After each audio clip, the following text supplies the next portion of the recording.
இந்த video skip பண்ணாம பாருங்க. அப்பதான் நான் என்ன விஷயம் சொல்றேன்னு உங்களுக்கு புரிய வரும்.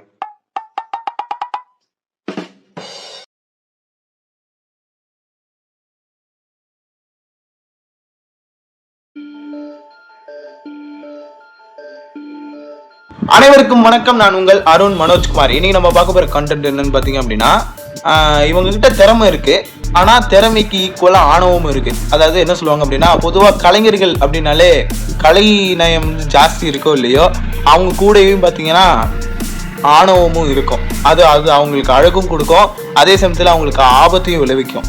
அப்படிப்பட்ட விஷயம் இப்போ பார்த்தீங்க அப்படின்னா, ரீசெண்ட் டைமாக ஒரு விஷயம் நடக்குது. ஒரு மனுஷனை போட்டு எல்லாம் தாளிச்சிட்டு இருக்காங்க. ஆனால் அந்த ஒரு மனுஷன் மட்டும்தான் அப்படி இருக்காரா அப்படின்னா இல்லை. 3 பேர் அந்த மாதிரி இருக்காங்க. எனக்கு தெரிஞ்ச ஒரு 3 பேர் டாப் 3ல இவங்கெல்லாம் இப்படி தான் இருக்காங்க அப்படிங்கிறத நம்ம அந்த வீடியோவில் எக்ஸ்போஸ் பண்ண போகிறோம்.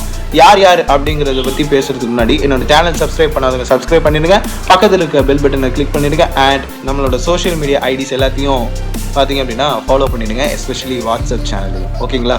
ஓகே, இப்போ திறமை இருக்கு, ஆனால் ஆணவம் ஜாஸ்தி அப்படிங்கிறது தான் நம்மளுடைய இது. ஒரு சும்மா நார்மலாக சொல்கிறேன், ஓகேங்களா?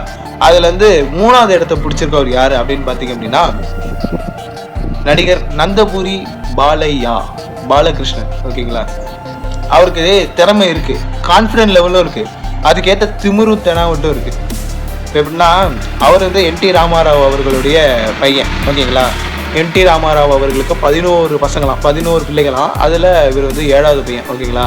அந்த 11 பையன்களோட இதுலேயே இவர் டாப் நடிகராக இருக்கார். பெரிய டாப். எந்த அளவுக்குன்னா, பாக்ஸ் ஆஃபீஸ் கிங்கு. தெலுங்கு ஆடியன்ஸ்க்கு அவர் தான் பாக்ஸ் ஆஃபீஸ் கிங்கு. ஓகேங்களா? நல்ல கிராண்டான ஓப்பனிங் கொடுப்பாரு. கிங் ஆஃப் ஓப்பனிங்னா அவர் தானா. ஓகேங்களா? அப்படிப்பட்ட நடிகர் பார்த்தீங்க அப்படின்னா, ஒரு இன்டர்வியூவில் பார்த்தீங்க அப்படின்னா, ஏஆர் ரஹ்மான் யாருன்னு எனக்கு தெரியாது அப்படின்னு ஒரு இடத்துல சொல்லியிருப்பாரு. அது மாதிரி ஆஸ்காருங்கிறதெல்லாம் என் காலுக்கு தூசுக்கு சமானம் அப்படிங்கிற மாதிரி பேசியிருப்பாரு. ஆனால் அவர் நடித்த 30 வருட காலகட்டத்தில் அவர் நடித்த 108 படங்கள். ஓகேங்களா? 108 படங்கள் பார்த்தீங்க அப்படின்னா, ஃபேமிலி ஆடியன்ஸ் கவர் பண்ணுற மாதிரி தான் நடிச்சிருப்பாப்புல. நடிப்பில் ஏதாவது ஒரு புதுமை இருக்குமா அப்படின்னா சத்தியமாக இருக்காது. கிரிஞ்ச் மெட்டீரியலாக இருக்கும். அவர் பண்ணுற படங்கள் எல்லாம் especially troll material, cringe material தான். அதர் லாங்குவேஜில் அவங்க கொண்டு வந்தாங்க அப்படின்னா சத்தியமாக ட்ரோல் மெட்டீரியலாக தான் இருக்கும். ஆனால் தெலுங்கில் பார்த்தீங்க அப்படின்னா அவரை தெய்வமாக வச்சு கும்பிட்றாங்க. ஆனாலும் அந்த மனுஷனுக்கு திமிரும் தெனாவட்டும் அதிகம். ஓகேங்களா? அவர் ஒரு மேடை நாகரிகம்னா என்னன்னு தெரியாது. அந்த மாதிரி நிறைய விஷயங்கள் அவர் கடைபிடிப்பார். இப்போ அடுத்த 2வது இடத்துல யார் இருக்கான்னு பார்த்தீங்க அப்படின்னா, இசைஞானி இளையராஜா அவர்கள். இதை பற்றிலாம் பேச உனக்கு என்னடா தகுதி இருக்குன்னு யாரும் கீழே கமெண்ட் பண்ணிடாதீங்க. கமெண்ட் பண்ணணும்னு அவசியம் இல்லை, ஏன்னா அந்த மனுஷனே அப்படி தான் பேசுவாப்புல. ஏதாவது ஒரு விஷயத்தை எடுத்து பேசணும் அப்படின்னா, உனக்கு என்ன தெரியும், நீ என்ன பெரிய இவனா, உனக்கு இதை பற்றிலாம் என்ன தெரியுமா, இதை பற்றிலாம் என்னன்னு தெரியும், உனக்கெல்லாம் அறிவு இருக்கா அப்படின்னு தாங்கிட்ட கேள்வி கேட்க வர்ற நெறியாளர்கள்கிட்ட, ஆங்கர்ஸ்கிட்ட, ரிப்போர்ட்டர்ஸ்கிட்ட, நடிகர்கள்கிட்ட, சக நடிகர்கள்கிட்ட இந்த மாதிரி ஒருமையில் பேசுகிற விஷயம்லாம் இருக்குது. அந்த ஒரு ஆணவத்தோடு இருப்பார்.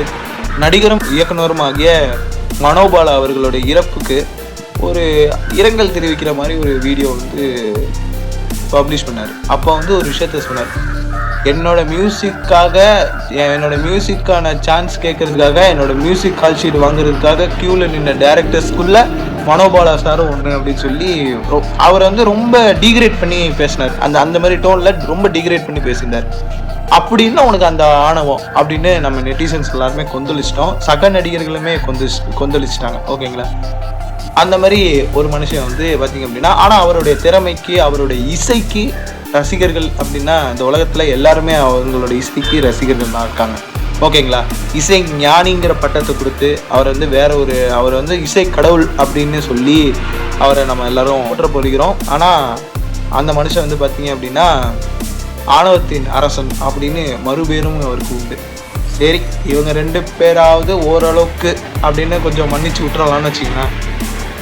இந்த இடத்த பிடிச்சிருக்கிறவனை பார்த்தீங்க அப்படின்னா அவனுக்கு எந்த லிஸ்ட்லையுமே சேர்க்க முடியாது. ஓகேங்களா? ஒரு காலகட்டத்தில் அவரோட நகைச்சுவைக்காகவே நாங்கள்லாம் படம் பார்த்தவங்க தான். ஓகேங்களா? சின்ன வயசில் நான்லாம் நகைச்சுவை பார்த்து, அவரோட நகைச்சுவைகளை பார்த்து நிறைய விஷயங்களை கற்றுக்கிட்டோம் நாங்களாம். ஓகேங்களா?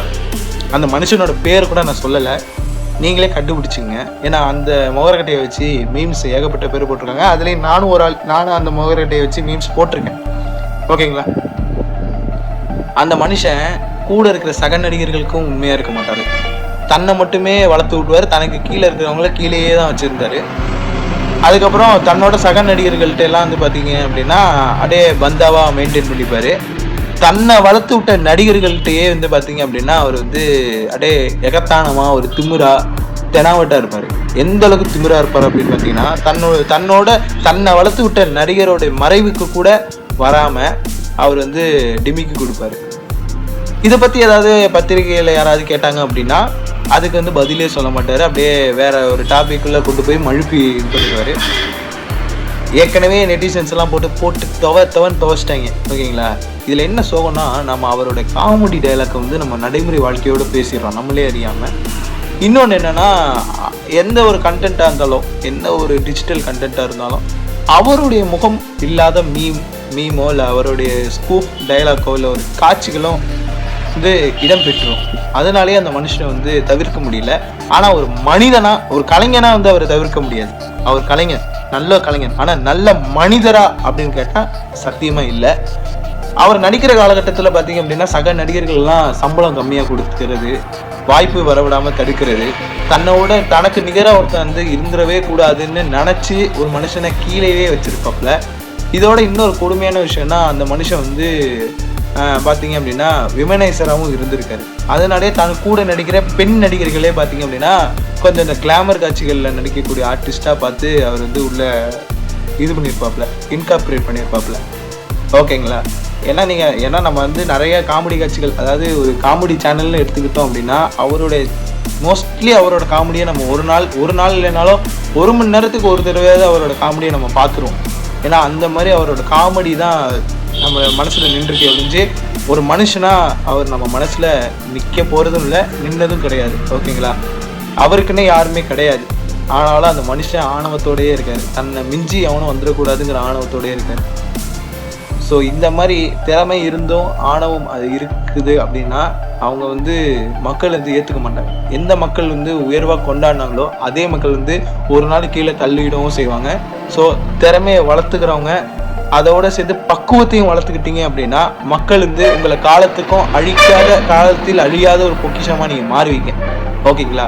அப்படி ஒரு விஷயத்த நான் சொல்லிட்டு நம்ம இந்த வீடியோவை முடிச்சுப்போம். நன்றி, வணக்கம்.